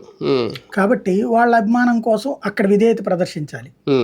ఇప్పుడు అల్లు అర్జున్ అనేటువంటి అతను ఒక్కటంటే ఒక్క మాట చిరంజీవి గురించి నెగిటివ్ మాట్లాడలే, ఒక్కటంటే ఒక్క మాట పవన్ కళ్యాణ్ గురించి నెగిటివ్ మాట్లాడలేదు. కానీ అతను ఎందుకు నెగిటివ్ మాట్లాడుతున్నారు ఎమ్మెల్యేలు అంటే తమ నాయకుడు దృష్టిలో పట్టడానికి. అది కంట్రోల్ చేయాల్సిన నాగబాబు కానీ పవన్ కళ్యాణ్ కానీ సైలెంట్గా ఉన్నారంటే ఏంటి, ఎంకరేజ్ చేస్తున్నారు అర్థమవుతుంది. లేదా అసలు ఈ గొడవ అంతా ఏంటని చెప్పి అడగాల్సినటువంటి చిరంజీవి ఏమి నోరు మెదపలేదు అంటే అర్థం ఏంటి, ఇది లైట్ తీసుకుంటున్నారు వాళ్ళు. కాబట్టి మా నాయకులు లైట్ తీసుకున్నప్పుడు మా నాయకుడిని కోరుకున్నట్టు ఉండనోడు, అంటే మా మెగా హీరో అని ముద్ర వేసాం కాబట్టి ఆడు మాకు బానిసలాగానే ఉండాలి. ఫస్ట్ చిరంజీవి అనాలి. ఇప్పుడు సాయి ధరం తేజ్ అయినా లేకపోతే వరుణ్ తేజ్ అయినా ఎవరి సినిమాలు చూడండి, ఫంక్షను, ఆ సినిమా ఫంక్షన్ గురించి మాట్లాడేది 40 నిమిషాలు, 60 నిమిషాలు పవన్ కళ్యాణ్ చిరంజీవి వీళ్ళ గురించినే మాట్లాడాలి, వీళ్ళ గురించినే చప్పట్లు కొట్టాలి, వీళ్ళ గురించినే నినాదాలు ఉంటాయి. అట్లాగే ఉండాలి ఇతను కూడా. అలా ఉంటే నువ్వు మాకు విధేయుడివి, మా హీరోకి. అలా లేకపోతే నువ్వు అహంకారివి, నువ్వెంత నీ బతికెంత. కాబట్టి అది సాధారణంగా నాకు చిన్నతనంలో నేను చూసినటువంటి హీరోల యొక్క అభిమానుల యొక్క నైజం. ఇప్పటికి కూడా ఏళ్ళు మారిపోయినాయి కానీ నా వయసు 50 దగ్గరకు వచ్చేసింది, కానీ ఇక్కడేం బుద్ధి ఏం మారలేదు తరాల్లో కూడా, ఇప్పుడు అర్థమవుతుంది అంతే. ఫైనల్ గా హైదరాబాద్ ప్రస్తుతం వణుకుతోంది. హైడ్రా లాంటి ఒక ఏజెన్సీ వచ్చిన తర్వాత అది రేవంత్ రెడ్డి గారి క్రెడిట్, రేవంత్ రెడ్డి గారి గొప్పతనం, మిగిలిన పార్టీలు అన్నీ కూడా స్వాగతించదగ్గదే అని అనుకోవాలా? రేపొద్దున అటువంటి హైడ్రా లాంటిది ఏపీలో కూడా రాబోతోంది అంటున్నారు. ఆంధ్రప్రదేశ్లో కూడా వస్తే ఇబ్బందులు పాలవక తప్పదా? ఒక రాజకీయ కోణం ఉందా ఇందులో, రాజకీయ కుట్ర ఉందా, లేదంటే నిజాయితీగా జరుగుతుందా? బేసిక్గా జువ్వాడ ఫామ్ హౌస్ను కోల్చాలంటే ముందు ఒక సిస్టమ్ తయారు చేయాలన్నట్టు చేశారు. నాగార్జున గురించి ఇంత ముందు 2-3 సార్లు స్వయంగా రేవంత్ మాట్లాడాడు కాబట్టి, ఇంకోటి నాగార్జునకి ఇటు చంద్రబాబు గారికి అప్లికేషన్ లేదు, అటు రేవంత్ రెడ్డికి అప్లికేషన్ లేదు. నాగార్జున అనేటువంటి వ్యక్తి జగన్తో సన్నిహితంగా మెలిగాడు, కేసీఆర్తో సన్నిహితంగా మెలిగాడు. కాబట్టి అతనికి మనం పెద్దగా లెక్క కాదు, మనకి అతను పెద్ద లెక్క అప్లికేషన్ కాదు. ఒక్కరిని టార్గెట్ చేయడానికి ఒక సంస్థ ఏదో అదే రేసుగురం సినిమా అనుకుంటా, అందులో మద్దాల శివారెడ్డిని టార్గెట్ చేయడానికి ఇలాగే ఒక స్పెషల్ ర్యాపిడ్ యాక్షన్ ఫోర్స్ అని తయారు చేస్తారు. ఓకే, అలా అని కాదు, కానీ ఆ టైప్ లో ఇమీడియట్ గా రావడం, ఇమీడియట్ గా నోటీసులు ఇవ్వడం, కోలుగొట్టేస్తారు. నాగార్జున కోసం చేయట్లేదు, అది జువ్వాడ ఫామ్ హౌస్ కోల్చాలి. ఇక్కడ 4 కోణాలు ఉన్నది. నెంబర్ 1, కొత్త మార్కెట్ సృష్టించాలి. రియల్ ఎస్టేట్లో కొత్త మార్కెట్ సృష్టించాలి. మిగతా వాళ్ళందరూ దొంగలని చెప్పాలి. చెప్పాలి అంటే ఒక యాక్షన్ ప్లాన్ ఉండాలి. ఇప్పుడు ముచ్చెర్లకు పోవాలి ఇక్కడి నుంచి. అదే సందర్భంలో ఇక్కడంతా ఎందుకు పోతున్నారంటే చెరువులన్నీ మింగేశారు కాబట్టి అని చెప్పాలి. చెరువుల్లో నీళ్లు అన్ని వీళ్ళు వాడేయన్నీ మురికి నీళ్ళని అందులో పోతున్నాయి అన్నటువంటి. ఇప్పుడు మరి హైదరాబాద్ మురికి నీళ్ళని ఎక్కడికి పోతున్నాయి నాకు తెలియక అడిగితే మూసీ నదిలోకి కానీ హుస్సేన్ సాగర్లోకి కానీ పోతాయి. మరి ఇంకా అప్పుడు ప్రభుత్వం హుస్సేన్ కూడా ఒక కాలవే కదా, మూసీ కూడా నదే కదా, మరి దాంట్లో గట్టబోతున్నారు మీరు. అక్కడ లేని ఇక్కడ ఎందుకు వచ్చింది ఈ చెరువుల్లో? నువ్వే ఒక వ్యవస్థ ఉండాలి కదా. ఓకే, చెరువులోకి ఆక్రమించకూడదు, డ్రైనేజీ వ్యవస్థ పోకూడదు. మరి నువ్వెట్ట పంపిస్తున్నావు చెరువుల్లోకి నీళ్లు ఉన్నాయన్నీ? ప్రభుత్వంగా దానికి ఏమన్నా ఆల్టర్నేటివ్ చేసిందా? చేయలేదు కదా. రెండో కాన్సెప్ట్ ఏంటి? హైడ్రా ఫస్ట్ నాగార్జునది ఒకటి, అంటే అంత ముందు కూడా కొట్టేశారు. ఒకప్పుడు టీఆర్ఎస్ వాళ్ళు అధికారంలోకి వచ్చినప్పుడు కూడా ఇట్లాగే మధ్యతరగతి దిగు మధ్య తరగతి జోలికి పోరు. మధ్యతరగతి వాళ్ళే కొట్టేస్తారు. మాడు లబోదీపం అని ఏడుస్తాడు తప్పించి, వాడు ఏడిస్తే ఇంట్లో వాళ్ళు కూడా పట్టించుకోరు. అందరు కలిసి బయట కూర్చుని ఆడవలసింది తప్పించి ఏం లేదు. కాబట్టి మధ్యతరగతి వాళ్ళు టార్గెట్ చేసి అయ్యప్ప సొసైటీ వాళ్ళే కొట్టారు. అప్పుడు ఎవరి కాంగ్రెస్ వాళ్ళే. ఇప్పుడు వీళ్ళకి కొట్టి చూపెడుతున్నారు. ఒక రకంగా ప్రతీకారం. అంటే నోటీసుల వరకు అవుతుంది. ఇది బెదిరింపేనా? నిజంగా కూల్చివేతలు అనేది అంతా అదొక డేరింగ్ చేస్తారు, అంత డేర్ స్టెప్ తీసుకుంటారు. ఇప్పుడు నాగార్జున అది కూల్చారు అది ఓకే కదా. మరి సలకం చెరువు ఎందుకు కూల్చలేదు? నోటీస్ ఇచ్చారట, టైం ఇస్తారట. మరి అదే టైం నాగార్జున కూడా ఇవ్వచ్చుగా, ఎందుకు ఇవ్వాల? అంటే మధ్య తరగతి ప్రజలు సామాన్యుల జోలికి రావడం అంటే రాజకీయ నాయకులు. మరి అన్న అపార్ట్మెంట్ ఎందుకు కూల్చారు? మధ్య తరగతి వాళ్ళు కదా. మరి వాళ్ళదే. ఇప్పుడు ఇది మధ్య తరగతే, మరి అది కదా అసలు మధ్య తరగతి. అపార్ట్మెంట్లు కూల్చారు, బిల్డింగ్లు కూల్చారు, ఇండివిజువల్ హౌసెస్ కూల్చారు, ఫామ్ హౌస్లు కూల్చారు. వాళ్ళు దిగువ మధ్య తరగతి కాదు కానీ ఎగువ మధ్య తరగతి కదా వాళ్ళు కూడా. మరి ఇక్కడ వీళ్ళేంటి స్పెషల్? ఈ సలకం చెరువు అనేటటువంటిది ఏమి పేదవాళ్ళది కాదు, మధ్య తరగతి కాదు, రిచ్దేగా ప్లేస్. దాంట్లో చదువుకుంటున్న వాళ్ళు పూరై ఉండొచ్చు, కానీ బిల్డింగ్ కట్టిన వాళ్ళు లేదా. ఇప్పుడు అదేంది దుర్గం చెరువు అందరికి నోటీసులు ఇచ్చారు. నోటీసులు ఇవ్వడం ఎందుకు? కూల్చేయాలిగా నువ్వు. ఎన్కన్వెన్షన్ కూల్చిన వాళ్ళు ఎందుకు కూల్చరు? 30 రోజుల ముందు నోటీసులు ఇచ్చి తర్వాత కూలుస్తామని చెప్తున్నారు వాళ్ళు. దానికి మరి ఎందుకు ఇవ్వాలి అట్లా? దానికి ఇమీడియట్ కూల్చేసి మరి అంటే ఇక్కడ నోటీస్ ఇస్తే కోర్టుకి వెళ్తే లబ్ధి పొందుతారని ముందుగానే కూలగొట్టేశారు. ఇక్కడ అట్లాగే ఇవ్వాలి కదా, మరి ఇక్కడ కూల్చాలి కదా. మరి వీళ్ళకి నోటీసులు ఇవ్వడం ద్వారా కోర్టుకి వెళ్ళడానికి ఆప్షన్ ఇచ్చారు. ఎందుకు? సాఫ్ట్వేర్ కంపెనీలు వాళ్ళందరూ రేపు పొద్దున మానేస్తారు. ఈ సాఫ్ట్వేర్ కంపెనీల ఏరియా దుర్గం చెరువు అంటే మొత్తం అదే. నేను చెప్పాను కదా, ఫస్టే చెప్పా, సెక్రటేరియట్ కూడా నోటీస్ ఇచ్చుకోవాలి. FTL లెవెలే కదా ఏరియా, బఫర్ జోన్. FTL అవ్వదు కానీ బఫర్ జోన్ అవుతుంది. మరి బఫర్ జోన్ అయినప్పుడు దానికి కూడా ఇవ్వాలి కదా. ఆంధ్రప్రదేశ్ లో కూడా అటువంటి ఏజెన్సీని తెస్తారా? ఏం లేదు. వీటిలో ఏంటంటే రాజకీయ ప్రత్యర్థుల యొక్క లేదంటే కనుక గ్రౌండ్ లెవెల్లో ఉన్నటువంటి వాళ్ళ మీద కక్ష తీర్చుకోవడానికి కనుక ఈ వ్యవస్థ పెడితే మొదట్లో సంతోషం ఉంటది. నేను చెప్తున్నాను కదా, ఇలాంటివన్నీ ఫస్ట్ లో హీరోయిజం, తర్వాత విలనిజం. ప్రత్యక్ష సాక్ష్యం మన ఆంధ్రాలో చూసింది ప్రవీణ్ ప్రకాష్. ఒకప్పుడు రోడ్లు కూలగొట్టి అక్రమాల నిర్మాణాలను కూలగొట్టి రోడ్లు వేసిన రోజున ఆయన హీరో. చివరికి ఆయన వెళ్ళిపోయే రోజున ఏమయ్యాడు? ఇలా నివాళికి కూడా ఆదానం చేసి చూపెడుతున్నారు. ఈ అయినా అంతే. ఫైనల్ గా ఏంటంటే ఇల్లు కోల్పోయిన ప్రతి ఒక్కడు అమనాభూతులు తిట్టుకుంటారు. అదే సమయంలో దాన్ని ఇవాళ పొగిడిన వాళ్ళు అందరూ ఎవడు పట్టించుకోడు. సజ్జనార్ పరిస్థితి చూడండి, ఎన్కౌంటర్ చేసిన రోజున హీరో. ఇవాళ ఆయన శాఖాపరంగా చర్యలు ఎదుర్కొంటుంటే ఏమైంది? కాబట్టి అధికారులు అనేటటువంటి వాళ్ళు వీటిట్లలో చట్టబద్ధత, నువ్వు జీవోయి నేను చేస్తా, ఆర్డర్ నేను చేస్తా అని చెప్పి సిస్టమ్ పెట్టాలి. ఇక్కడ ఆర్డర్ ఎవరు ఇచ్చారు? టోటల్ జీవో ఇచ్చేసారు, అక్రమ నిర్మాణాలను కూల్చారు. అట్లాంటప్పుడు ఇక్కడ నోటీస్ ఇవ్వద్దు, లేదా అక్రమ నిర్మాణం అన్న ప్రతిదానికి నోటీస్ ఇచ్చి ఇన్ని రోజులు టైం ఇచ్చి కూల్చొని చెప్పాలి. అదేం ప్రొసీడింగ్ ఇవ్వకపోబట్టినే కదా కన్వెన్షన్. లేదా ఇంతకు ముందు కొన్ని భవనాలు కూల్చేశారు కదా, అప్పుడు ఇవన్నీ కూల్చి ఇప్పుడు నోటీస్ ఇవ్వడం ఏంటి? అంటే దారి తప్పేసింది అక్కడ. ప్రజా వ్యతిరేకత మూట కట్టుకోవట్లేదా రేవంత్ రెడ్డి గారు? ప్రజల యొక్క పాజిటివ్ మనకేంటంటే ప్రతి ఒక్కడికి కూడా ఎర్ర లైట్ వేసినప్పుడు నేను ఒక్కడిని ముందెళ్ళినా పట్టించుకోకూడదు. నేను అక్కడ నుంచి ఉండగా నా పక్క నుంచి ఇంకోటి వెళ్ళాడంటే మాత్రం ఆయన కొట్టుకోవాలి. ఇది సహజ సిద్ధమైనటువంటి ఈర్ష్య, అసూయ. మనకంటే ఒకడు బాగుపడ్డాడు, ఆ కొడుకులు బిల్డింగ్లు కూల్చిపడేసాడరా, ఆర్డర్ మగాడంటే ఈడింటిని కూలుస్తున్నారు అనుకో అన్యాయం అంటారు. బేసిక్ గా HMD వాడు అప్రూవల్ ఇచ్చాడు, GHMC అప్పిచ్చింది, ఇది చేశారు. ఎంత చేసిన తర్వాత కూలిస్తే నష్టపోయింది కొన్నోడు, అంతే. అమ్మినోడు బానే ఉన్నాడు, పేరేమో రేవంత్ రెడ్డి, అదే కదా, మునిగినోడు సామాన్యుడు. అవును. అది ఎట్లా పరిష్కారం? సీఎంలు ఆలోచించుకోవాలి ఇప్పుడు, 2 రాష్ట్రాలు సీఎం. రైట్, చూద్దాం. మొత్తానికి నిజంగా హైడ్రా లాంటిది ఆంధ్రప్రదేశ్ కూడా వస్తుందా లేదనేది ఒక భయం. 2 రాష్ట్రాలు ఇప్పుడు అదే హాట్ టాపిక్గా మారిన అంశం. ఇక రాష్ట్ర వ్యాప్తంగా మొన్నటి వరకు అధికారంలో ఉన్న వైఎస్ఆర్సీపీ ఇప్పుడు అయోమయంలో పడిందా, ఒక టెన్షన్ వాతావరణం క్రియేట్ అయిందా, రాజీనామాల పరం అయితే కొనసాగుతుంది, ఎలా బయటపడతారు జగన్మోహన్ రెడ్డి గారు ఏంటనేది ఇక వచ్చే వారం వీకెండ్ విత్ జర్నలిస్ట్ స్థాయిలో చూద్దాం. ఇది వాళ్ళ వీకెండ్ విత్ జర్నలిస్ట్.